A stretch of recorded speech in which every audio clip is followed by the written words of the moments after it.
Ladies and gentlemen, welcome to another episode of My Unfair Advantage. We're going to be talking about your online business plan today. It's so important, and so many people totally drop the ball when it comes to creating a business plan.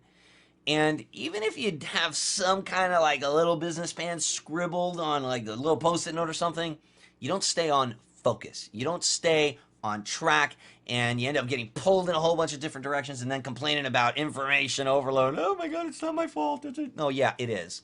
It is. As a matter of fact, when you succeed in business, it's your fault. You succeed because of what you did to get there. When you fail in business, it is your fault. You fail because of what you did or didn't do to get there. So I'm going to talk to you here about creating a business plan. You gotta have a plan. If you're trying to get somewhere that you've never been to before, you need directions. If you're trying to succeed in business, you need a plan. And so many people go into creating an online business the wrong way, without a plan. And I'll tell you what, you don't want to do that, because this can turn into a really expensive hobby. So we're going to talk a little bit about that today. And I'm going to have to ask you this first. Are you creating a launch, a list, a product, or are you creating an actual business? Because there's a big difference. There's a very big difference. And it's the reason you see people fall into this trap. It's like, okay, well, I mean, yeah, I got to make a product. You know, they just start about it ass backwards, and they just start doing everything the wrong way. And they're like, well, I heard you got to create a product, so I'm going to start creating a product. Oh, I heard you got to build a list, so I'm going to start building a list. I heard I got to do a launch, and I'm going to do a WSO. And then they start doing that. And, okay, well, let me get a training product about how to make a WSO. And then they do that. And then what happens when that's done?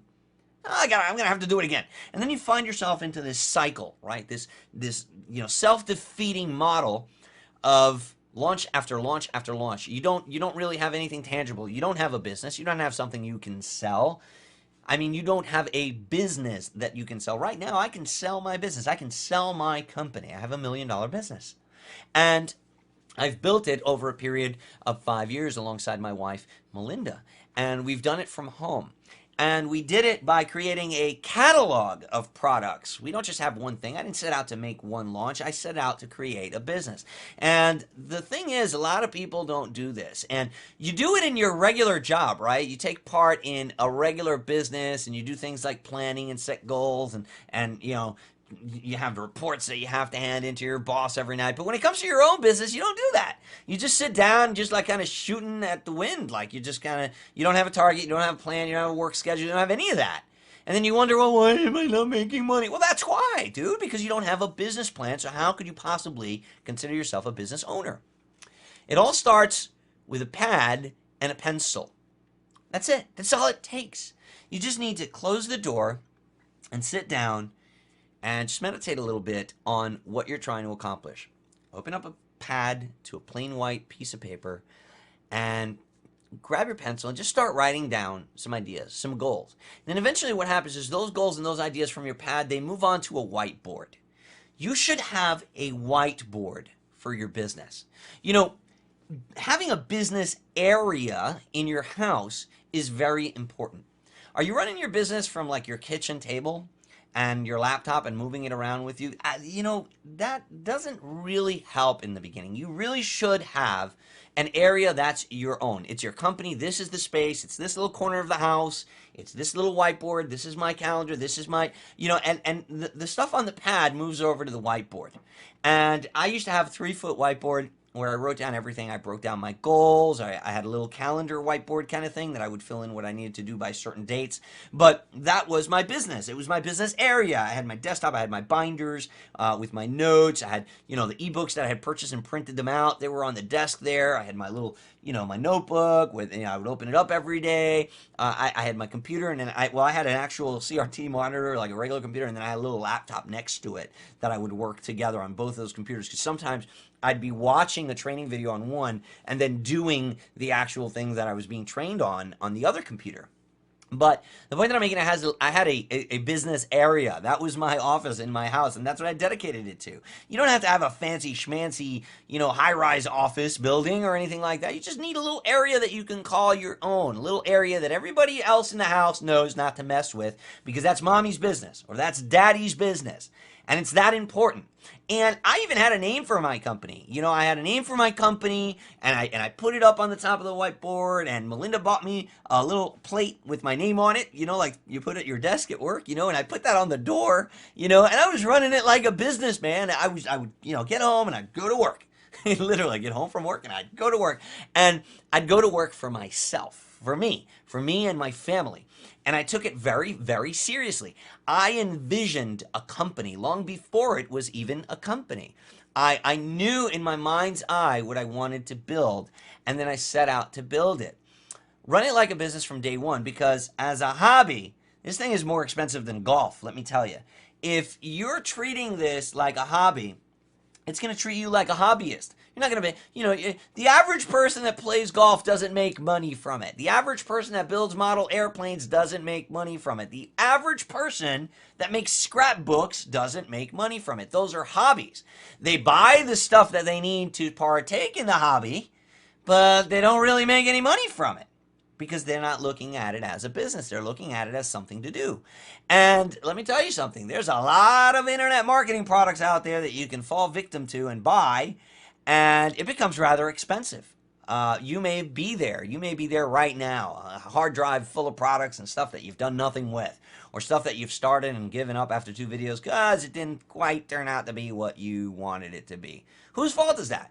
It's your fault, man. It's not anybody else's fault but yours, because you didn't have a proper plan and you didn't buy the proper tool for the proper job. And that's what we're going to talk about next. Now, I want to cover a couple of things here, and I'm not going to sugarcoat any of it. Obviously, you know that I'm not known for sugarcoating things. And first of all, I'm going to say these 2 things. You have to be self-motivated, and you have to be ready to get your ass kicked. Does that bother you? Does that scare you? Let me tell you something. If you're going to be an entrepreneur and you're going to build something of great value from scratch, you've got to be willing to take the punches. And you're going to take some punches right on the chin. And you're going to have to learn. You're venturing into something new. And like with anything else, there is going to be a learning curve. You're going to try things that don't work. You're going to fall flat on your face. And it's not about you know, how many times you tried. It's about how many times you got back up and you got on the horse again and you tried again, right? So it's important that you be self-motivated to do that. If you're the kind of person that is still in a stage in your life where you got to get up, oh God, I got to go sit at the computer and do work, dude, you're not going to build a business. I'm sorry. If you're the kind of person that needs others to motivate you, that you can't get started, you can't get rocking and rolling, you can't sit down and work hard for hours at a time without somebody on your back, without listening to 2 hours of Tony Robbins to get you all amped up, without drinking 10 cans of Red Bull, if you're that person, chances are you're going to get your ass kicked,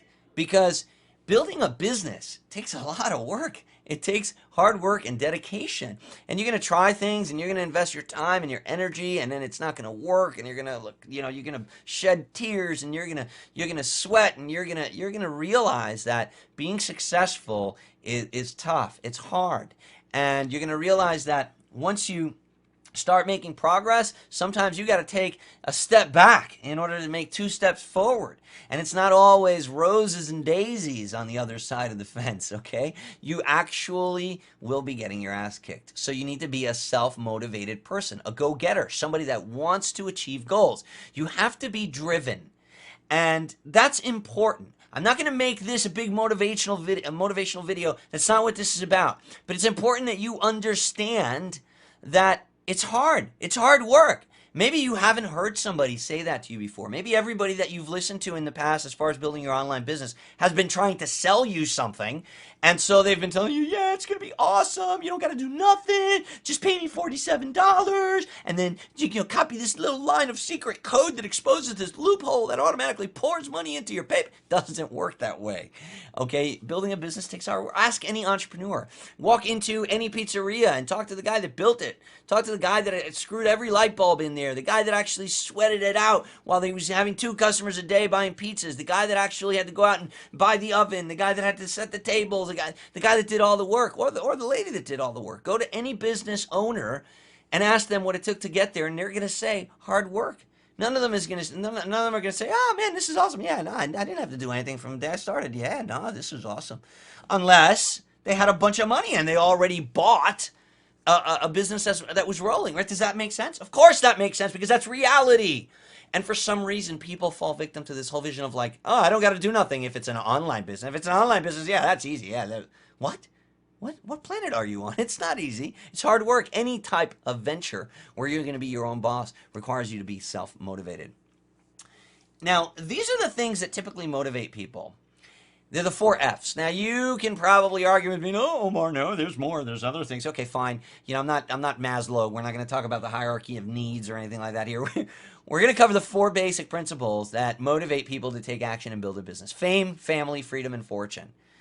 Now, some people like to do things because they like to see their name up in lights. They love the paparazzi. They love having a circle around them at an event. They love the fame of it. They love being the center of attention, and they work their ass off to be the center of attention. So are you that person? Because that's not a bad thing at all. I know a lot of people that are actually, they just love having their name up in lights. They love being the speaker on stage, and they work their ass off to deserve that position and that fame. And that's perfectly fine.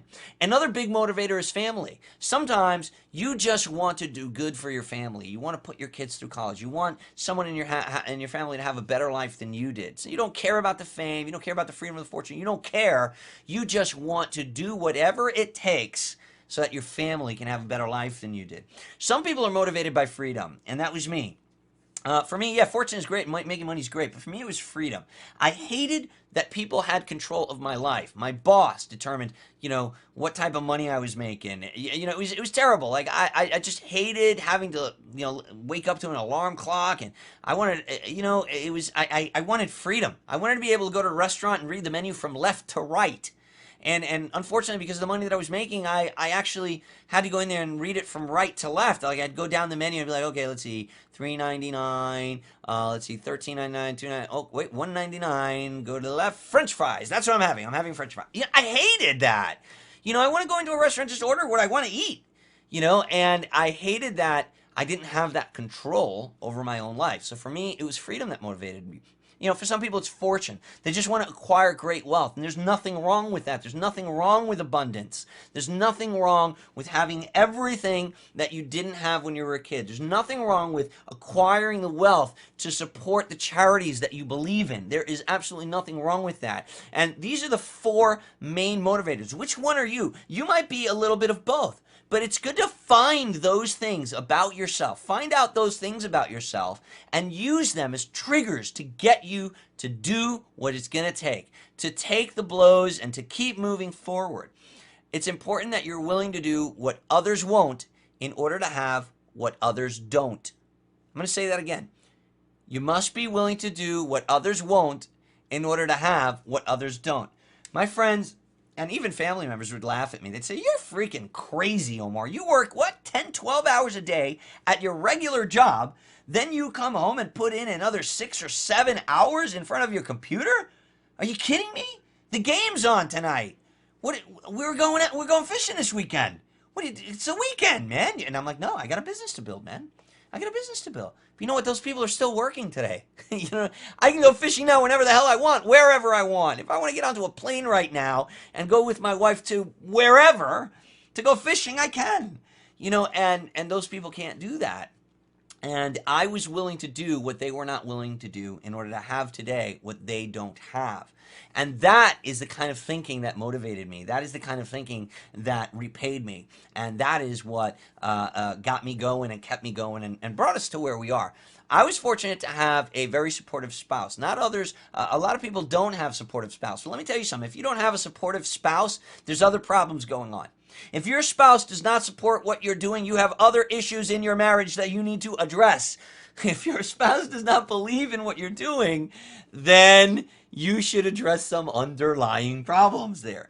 I involved Melinda. I involved my spouse. I let her know what I was doing. I understood from the beginning that I was going to be locked away in this room for hours at a time and working on my computer. And I knew that if I didn't involve her, if I didn't tell her what I was doing and let her know what my goals were and showed her my progress, I know she was going to be sitting in the other room wondering what the hell I'm doing by myself in that room locked up in front of a computer, right? That's number one. Number two, I knew that she was going to become lonely. And you know what? She was lonely. And for many, she went to bed by herself many times. That doesn't happen anymore.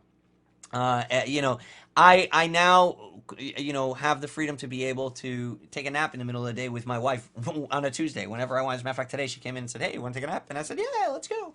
You know, so again, it was important to involve my spouse. Now, I didn't involve her in the sense of like gave her work to do, but I involved her in the sense of told her what I was doing. I let her know, hey, honey, look, I want to show you. This is what I'm doing. I'm doing this because if I build this website and I'm following this training, and if I do this by this date, I might be able to make a little bit of money for us and this and that. And then she was like, oh, okay, show me. And then every couple of days, I would give her an update and let her know what we're doing. And I would even involve her in the sense where like, look, I'm going to set a goal for myself, and I want to go out to the movies and we're going to see this and then go have a date night if I can hit this goal on this date. And you know what's funny? When I did that, she would come in and check on me and say, hey, so what are you up to? Did you do the site? Did you already do the ClickBank thing you were talking about? Well, what's going on? Because if you don't finish that today, then we're not going to be able to go tomorrow. You said we're going to go to the movies, and you know, kept me on my game, involving my spouse. You know, it's important that you understand the difference between time and money. A lot of people mix this up. It's to me, it was a fundamental understanding, but to others it isn't. To a lot of people that have been stuck in that 9 to 5 mentality, they're stuck in that time for money mentality. They think, okay, well, I put in 8 hours today. That means I should get $80 because 8 hours at $10 an hour equals $80. That's the case when you're working for somebody else. That isn't the case when you're working for yourself, and it definitely isn't the case when you're building your business in the beginning. And sometimes it's tough for your spouse to understand that. And if your spouse is giving you a hard time about it, it's usually because you're having money problems. And if you're having money problems, this might not be the best time to invest in a business, because a business takes a significant investment of time and money. You ask any business owner, I challenge you to walk into any business and talk to the owner and say, hey, did you build this business without investing any time or any money? I challenge you to find somebody that tells me that tells you that they did. Right? And you might be lucky enough to say, yeah, I inherited it from my dad. You might find somebody like that. But chances are you didn't. However, you feel that you can go and do that for yourself. You feel that you're losing your house and you're in foreclosure and now's the time to start a business. That isn't the case. And this perhaps is the underlying problem and the underlying thinking that's causing you to have the problems with your spouse, because your spouse is expecting you to provide money for the mortgage this week. And you decided that you're going to do that by, starting an online business. It makes no sense. That's like, I got to get to California by tomorrow. And instead of looking for the best airfare online, you start looking for instructions to build a plane. It makes no sense. But in your insanity, you're thinking that you're going to be able to do that. And Omar Martin here is shooting that down and telling you you can build a business, but you're not going to build it like that. And you need to involve your spouse, and you need to get to the root of those issues with your spouse in order to be able to move forward. Let me tell you something. Having your spouse on your side or your partner in business is huge. It's helped me quite a bit, especially when I was able to retire my wife. For about a year, we were able to support both of us with the online income, but she wouldn't quit her job. She wanted, she was like, no, I want to be, I want to be secure. I want to be, she tells the story a lot better than I do. But my point is that once that she did get involved, I mean, my productivity just it was 10 times more than what it was. You expect it to double. It didn't double. It like quadrupled or more, because now two people together, working on each other's, her strengths and my strengths. It just was a great partnership, and the other thing it's important for you to understand when we're talking about, being self-motivated and taking action on your business, you got to understand when action actually takes place. Sometimes you're ready for a business, but the opportunity isn't there. Sometimes the opportunity is there, but you're not ready. Action takes place at the cross of an X. Action takes place when opportunity meets readiness. Okay? So here's what I mean by that. Sometimes the opportunity is there and you find something online and you're like, oh my God, look at this perfect opportunity, this is great, but you're just not ready, man. You're just not ready. You can't afford groceries this week. You can't afford to pay your bills right now. What you need is a second job. The opportunity might be there, but the readiness isn't. Sometimes you're ready. Man, I am ready, but the opportunity just isn't there. You don't have the finances, the budget, the capital to get started, So it's when the two things meet. It's when opportunity meets readiness that action takes place. And if you take action with one of those missing, you're going to fall flat on your face. You're one of those people that gets their asses kicked and, oh man, it doesn't work. It's a tough racket. Yeah, I tried that. Don't be that guy. Make sure that opportunity and readiness are both there. That is when you take action. So let's talk about the goals and the business plan, right? Because that's exactly what I wanted to cover in this video. You need to forecast your year, not your week. When you're sitting down to build an online business from home, you need to forecast your entire year just like real businesses do. Just like the manager of your company does. Your manager, wherever you work, he's got to create a business plan and submit it to his manager, and his manager's got to go to the general manager and to eventually to the CEO and whatever. We create goals. We forecast our quarter, then our year. Then we have a 5-year plan. Every company creates SMART goals. SMART, and that's what we're going to talk about right now. Your goals have to be specific. You have to picture every single little detail. The more vivid the picture in your mind's eye, the greater likelihood that it'll be manifested. If your picture is blurry, if you don't really have an exact idea of what you want to do, then it's probably not going to happen. If you're looking to buy a car and you want a specific car, you need to know the color, you need to know the interior, you need to know the features, you need to know the make, the model, everything. The more detailed your vision is of that car, the more likelihood that you'll be able to manifest it. Same goes with your online business goals. The better and the more specific that vision is, and that attention to detail, the more likely you will be to manifest it. Measurable. Your goals have to be measurable. You need to create specific benchmarks. People sometimes say, yeah, I have a goal. My goal is to be rich in 2013. Well, you're going to fail, dude, because your goal is not specific enough. It has to be specific, attainable, realistic, very important that it's measurable. So you need to be able to break a big goal down into a series of small, attainable goals. So instead of saying, okay, well, I'm going to be rich, you need to say, okay, well, how specific is that? How rich do you want to be? I want to make $100,000 in the year, 2013. I want to put $100,000 in the bank, liquid. I want to see that in my savings account.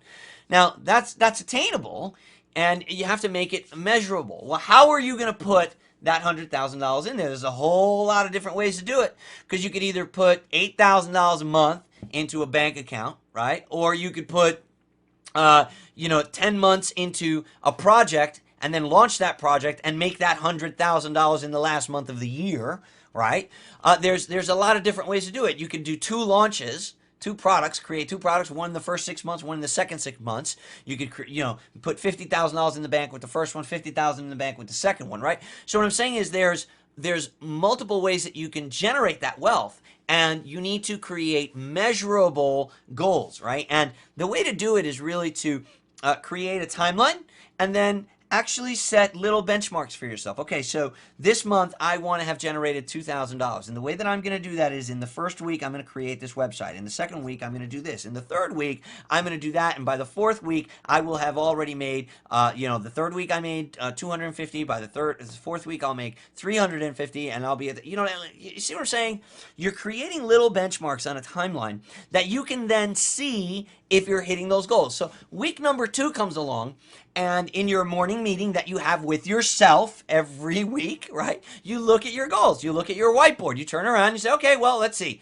Today is the 14th of the month. I was already supposed to have the website up, and I was already supposed to have this if I was going to make my $1,000 this month, which is on track for me hitting my $100,000 at the end of the year. But it's already day 14, and I haven't even done that. So if you've missed that goal, what are the chances of you getting to the next one, to the next benchmark? Right? Do you see what I'm getting? Measurable. They have to be measurable. Create specific benchmarks for yourself to stop and review your progress. And if you don't hit that benchmark, don't worry about it. Your goals don't change. The only thing that changes is your date. Okay, you just got to move the date and make it a little bit more realistic. Now, your goals have to be attainable. These benchmarks have to be attainable. Don't set yourself up for failure. And this is one of the biggest issues that people have is they have a blurry, fuzzy vision of what they want to do. Like, oh yeah, this is great. Oh my God, look at that guy. Look at his ClickBank account. I saw a screenshot and he's making $7,000 a week. Wow, that's freaking awesome. I want to do that. How do we? Oh, he made an ebook. Let me start making an ebook. I'm going to start making an ebook. And it's like, okay, what's your business plan? I don't know. I just got to make an ebook because that guy makes $7,000 a week and I know that I got to make ebooks. Well, dude, you're going to fail. You know, how do you know that that's even attainable for you? Did you research the exact requirements and plan accordingly? Maybe you don't have the skill set necessary to create an ebook and launch a product like he does. Have you looked into it? Because if you haven't, you're just setting yourself up for failure. And then here's what's going to happen. You're going to make this like imaginary date in your mind based on absolutely no facts that you have on yourself. And you're not going to hit the goal. And then you're going to be like, oh, this sucks. And then you're going to get all down on yourself. And since you don't have Tony Robbins sitting next to you to motivate you, then you're going to like quit. And you're going to be one of the 97 percentile that doesn't make it. You don't have to be that guy if you create attainable, smart goals, okay? And they have to be realistic. You know, no pie in the sky goals. You know, not everyone can become Michael Jordan. You have to know your limits and you have to work to surpass them, but you have to know your limitations. You know, I know what I can do and I know what I can't do. And I strive to get better at things that I'm good at, and I strive to learn some things that I don't know, but it's important that I'm realistic.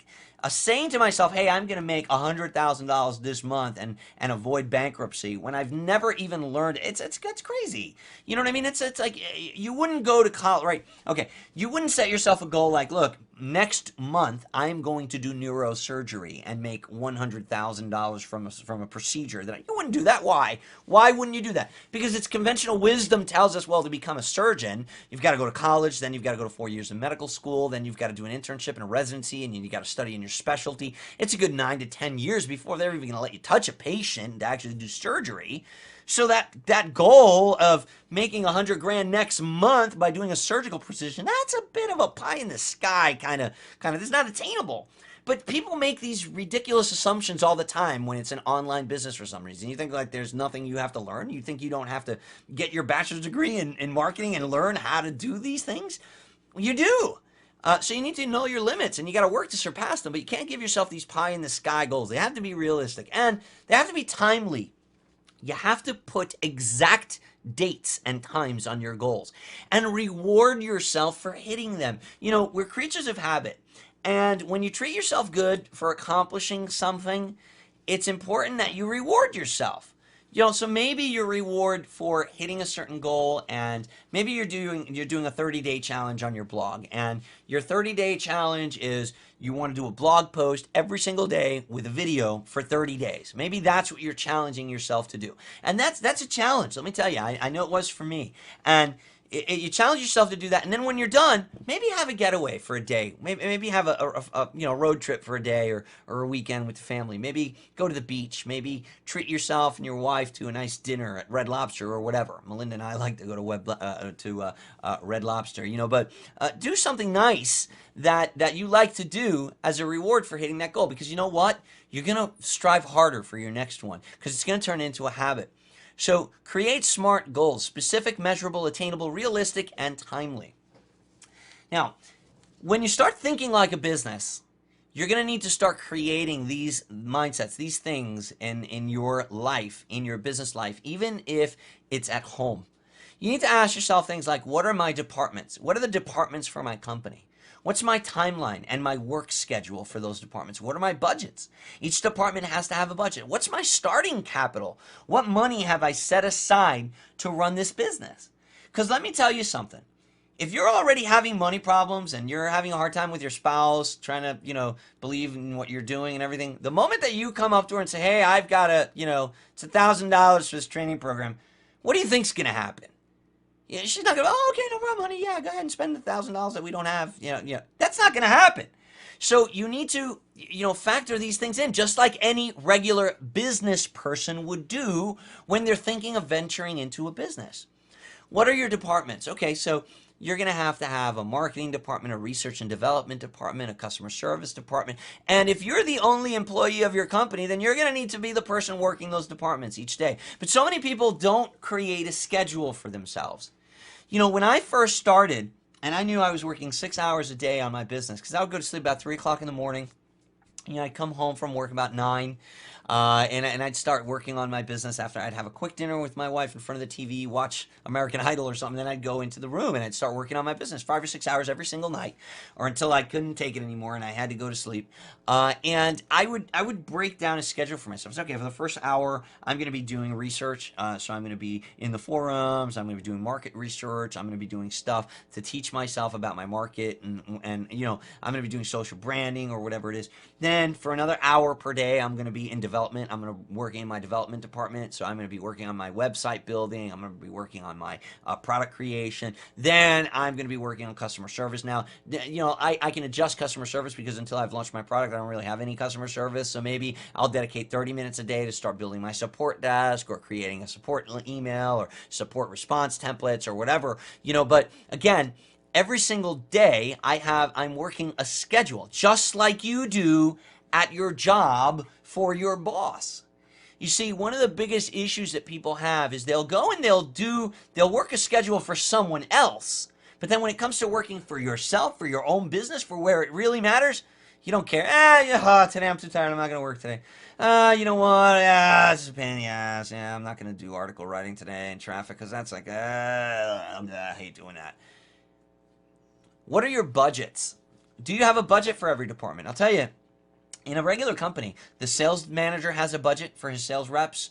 The customer service department has a budget for the customer service people. You know, every department has a budget. The marketing department has to have a budget. How are you going to buy marketing material, business cards for your people? You need to have a budget.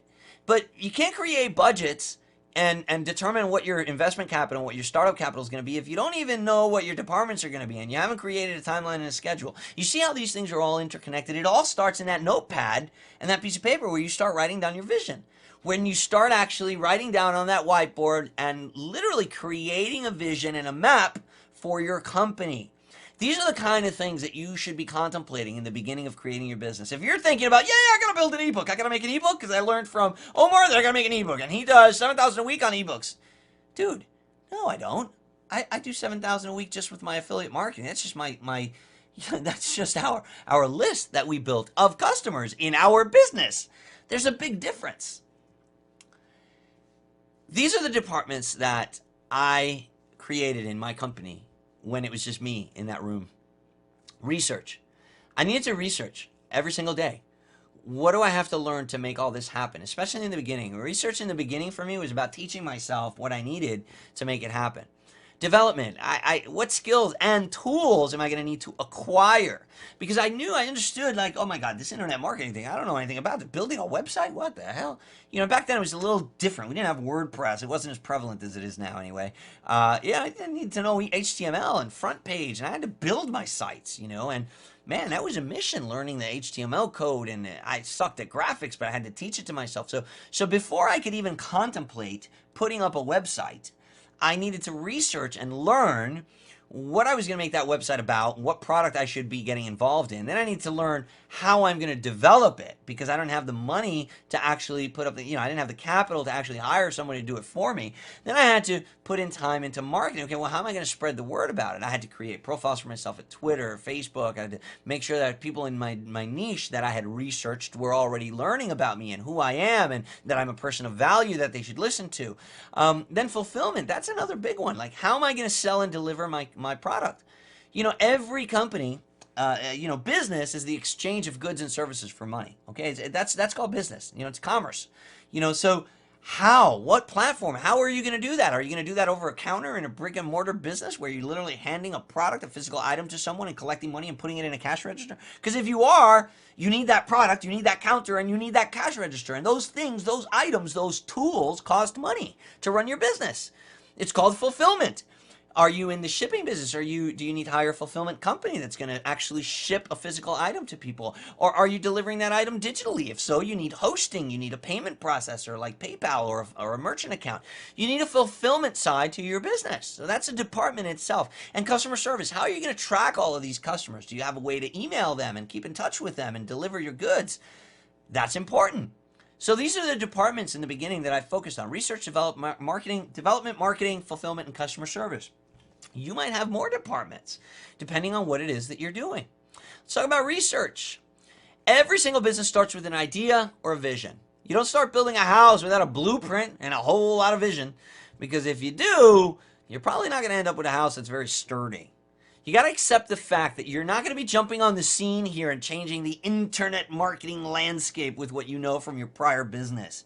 You're still going to need to learn this field. You may be an awesome underwater basket weaver, but just because you are does not mean that you're going to jump on the scene and sell $1 gazillion of underwater basket weaving ebooks in week one. You've got to learn the field. And this one, this reality is one that really smacked me in the face, okay? Because I thought that I was an awesome salesman, and I was. Door-to-door sales and telephone sales. Online selling is different, and it requires a unique set of skills. I needed to learn this field. You got to do your homework, and you got to create a map for what you want to build. Learn about the marketplace that you're going to be selling in, and find, for God's sake, find the buyers first. Have you ever heard someone, or maybe it's been you, saying, how do I get traffic to my website? You know why you're asking yourself that? Because you didn't find the buyers first. If you find the buyers, if you find people in need, and then you create a product that solves their need, you will never have a traffic problem. Why? Because you created a product for the buyers you already found. Do your research. Don't create traffic for a website. Create a website for the traffic. Totally different mentality than brick and mortar, okay?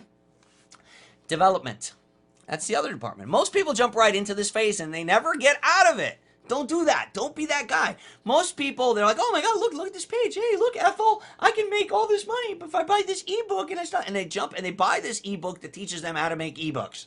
And they're in development. They're right away, they're into the development department. That's all they do. And then when they're done, it's like, okay, well, now I have this ebook. What the hell do I do with it? Well, I don't know. There's a difference between a general contractor, a developer, and a carpenter. You got to know your role, as they say in the hood. Know what you're doing and know which hat you're wearing. You should be working on your business and not particularly in your business. In the beginning, depending on how much capital you have to start off with, you might find yourself in the business, rolling up the sleeves, doing a lot more of the work than you would hope to be. But that's what I talked about in the beginning. You're going to get your ass kicked and you're going to have to put in the hard work in the beginning, because no matter how you look at it, you're going to pay for the things you need in your business, period. Don't fall victim to the mentality that you don't have to pay for things and that everything is free. No, you're going to pay. You're either going to pay with money or you're going to pay with time. So either you have the money to buy those graphics you need, or you're going to need to invest the time into learning how to make them yourself. Period. Factor both of those things into the development equation for your business: time and money.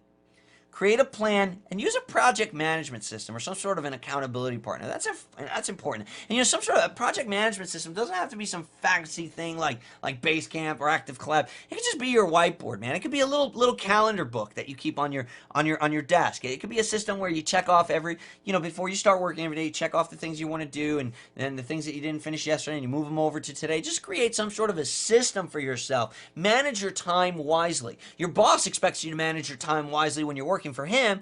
Well, why the hell wouldn't you manage your time wisely when you're working for you? And if you're having a hard time with this and you're spending too much time on Facebook, why don't you find yourself an accountability partner? Sometimes a business partner is somebody that you're working with, that you're checking their stuff and they're checking your stuff on check-in day. Sometimes this really, really helps to keep you on pace. If it's somebody that you trust and respect and you don't want to let down, this really, really helps. So maybe create a plan for yourself and implement and share it with somebody. Share it with an accountability partner. Your marketing department. This is a tough one. Raising brand awareness takes time.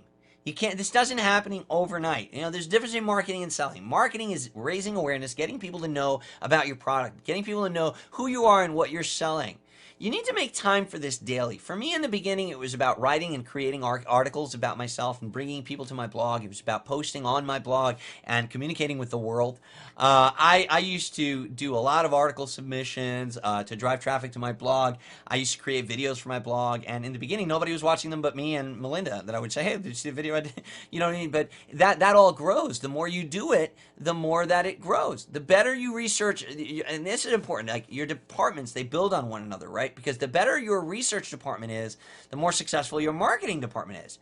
If you research really well about your niche and what people need, it's going to become very easy to market because you know exactly what to create and who to create it for and where to place it once it's created. So your marketing material becomes really easy to hand out. So look at it in a physical sense, right? Let's say that you are creating a product in underwater basket weaving, right? And let's say that you found this source of underwater basket weavers, and they meet once a year at this big conference center. And you go out and you create this product for underwater basket weavers because you've been learning all year what their biggest problems are and what they need solutions for. Because they talk to each other in the underwater basket weaver forums, and you've gone and you've created this product and you had it all printed up, and now you know exactly where that event is, and you're going to go to that event and you're going to hand out business cards. Right, so now that's a good use of your time. And because your research department was so good, your marketing is going to be really good because you're going to know exactly what to develop and where to go hand it out and where to build that following.